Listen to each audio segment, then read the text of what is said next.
I'm an alcoholic. My name's Mia. Mhm. My anniversary date is August 13th, 2020. So I just celebrated 5 years sober. My bid committee is the Liberty bid for EACYPAA.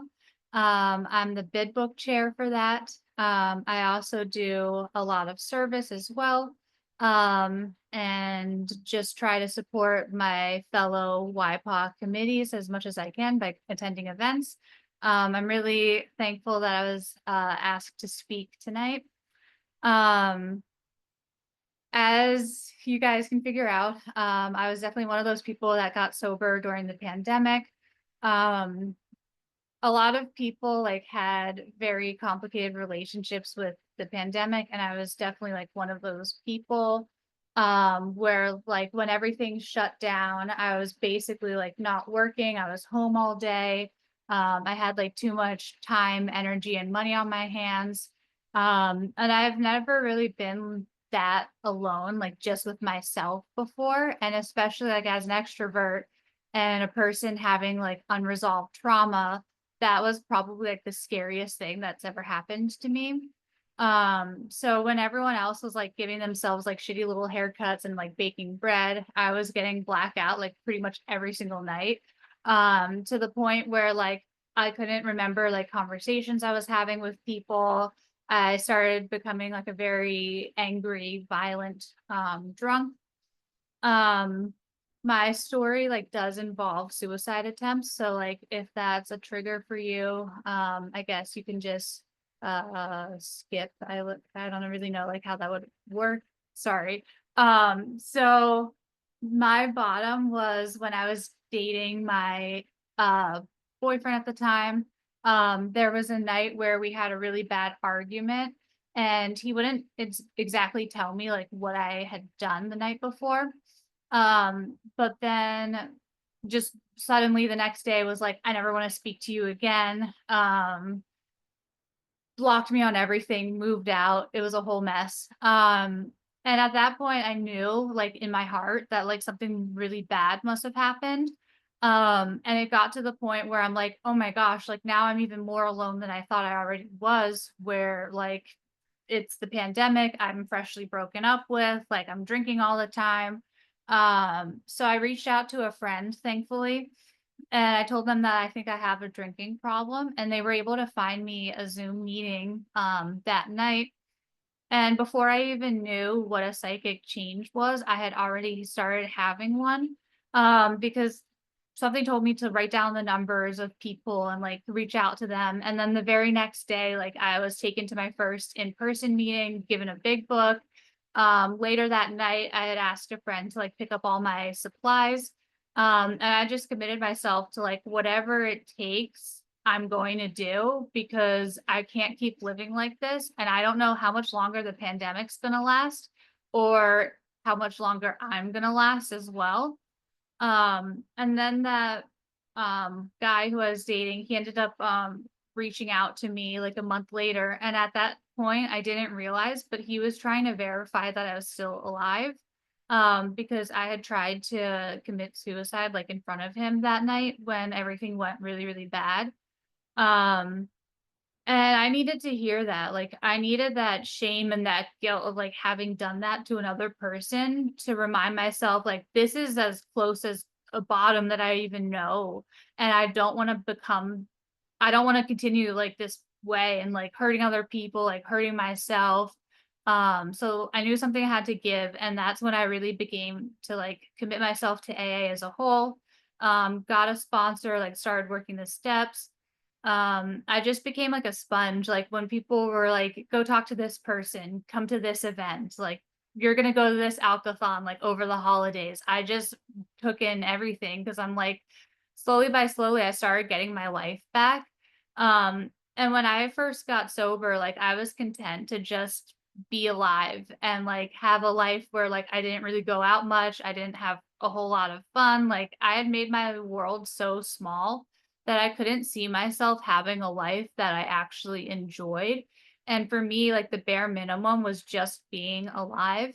But then the longer I put into AA, then I started realizing like there are conversations I can have with people and like have people from my past who caused me trauma and still maintain a relationship with them, like, once I was ready to, like, make an amends to people, and the pandemic, again, helped me a lot because I was able to build up my sobriety with, like, very limited contact with people, so then by the time, like, I started getting invited to more things with, like, regular normies, I already had, like, 6 or 7 months at that point, and I realized that, like, for me personally, I had to be very honest with the people. Like, I know a lot of people tend to be more private about recovery, which is completely okay.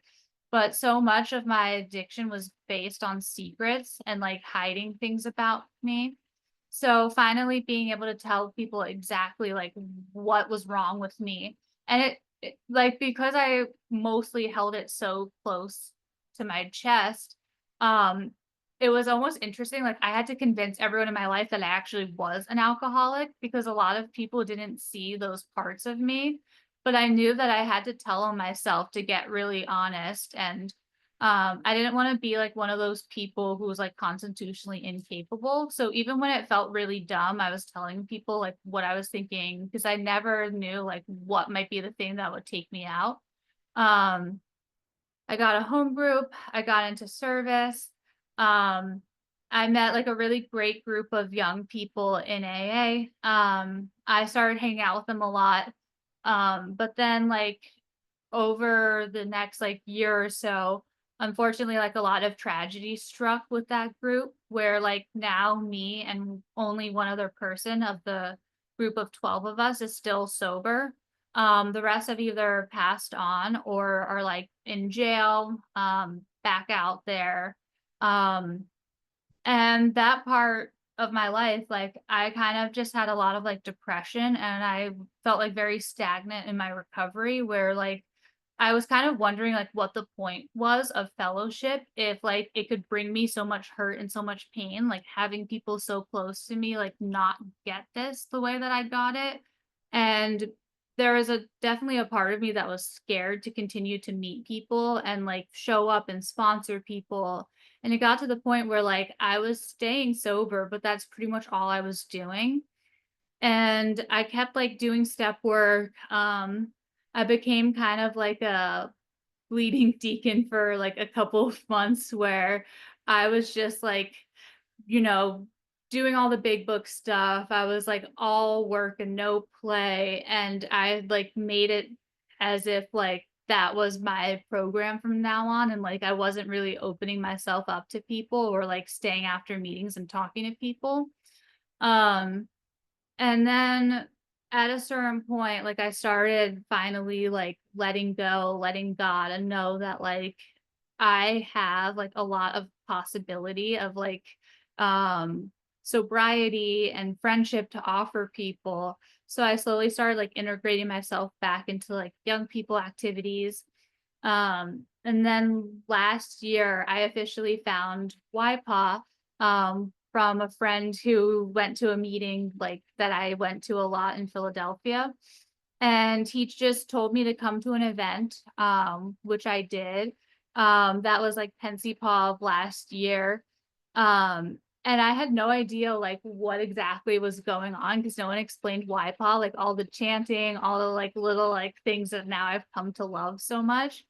Um, and it was just, like, something that I needed, and it was just so refreshing to me because I was able to see that, like, I can have good sobriety, and I can also have a lot of fun in sobriety as well, and that, like, the less I take myself seriously, like, actually the more impactful my sobriety is, and, like, we're recovering to not only just live life, but, like, have fun and, like, make a positive impact.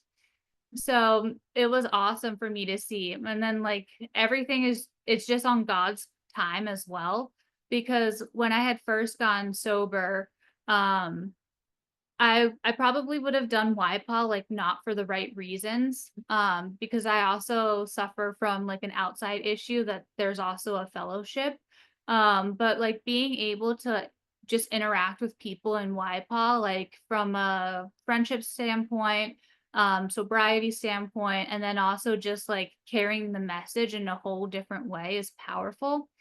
And especially since my home group is mostly older people too, it's nice to remind them that like there's fun and there's hope to be had in AA, and like AA truly is like whatever you make it. Um and like my sobriety has changed so much like since I first got sober. I'm really happy that it has, because every time I think I know something, then like I know like probably the least I'll ever know. So it's been a really beautiful journey for me to be able to recognize like I'm in a low point in my sobriety. What can I do to change? And that included, like, getting medicated for an outside issue, like, finding YPAA, even just hitting up new meetings, because I wanna be, like, one of those people that, like, sticks and stays. So, if it requires me driving a little bit further to a new meeting, or talking to other people who I wouldn't otherwise, or, like, going to conferences in new states, like, I will do that, and I'll, like, bring a newcomer as well. And service is like so much a foundation of my program as well. So it's nice knowing that like you can have the unity in YPOB, but then you can also have like great recovery too. Cause I used to think it was either or. And now I'm realizing like it can be both. And that's like a really beautiful thing. And especially like with young people too. Um, because when I first got sober, I was 22, and, like, now being in a position where I can turn around and help people the way that I wish I had been helped at the beginning of my program, that's a really powerful thing. Like, I've become, like, the type of woman that I wish I had when I first got sober, and knowing that I can, like, turn around and, like, reach out the hand of AA and then do that for, like, the next generation of young people, even though I'm not that old, but, like, being able to do it for, like, the newcomers and the even younger people, because now it's so common to see, like, 15, 16, and 17-year-olds getting sober, um, and being able to see like their hope and their dreams for the future, like that's what fuels my sobriety a lot. And just being able to like connect to the fellowship um is all like stuff that I'm just really thankful that like I have that ability to source and generate that for other people, and then at the same time like I can keep things fresh for myself. um so I guess like the topic that I would like to bring up is just like how do you keep your sobriety fresh, or like how do you keep your sobriety relevant? And just hearing like your stories of like maybe like the twists and turns that like your own sobrieties had. So I'm excited to hear what you guys all have to share. Thank you again for allowing me to speak at this meeting. I'm definitely going to come back in the future. Um, and it's nice seeing all of your faces.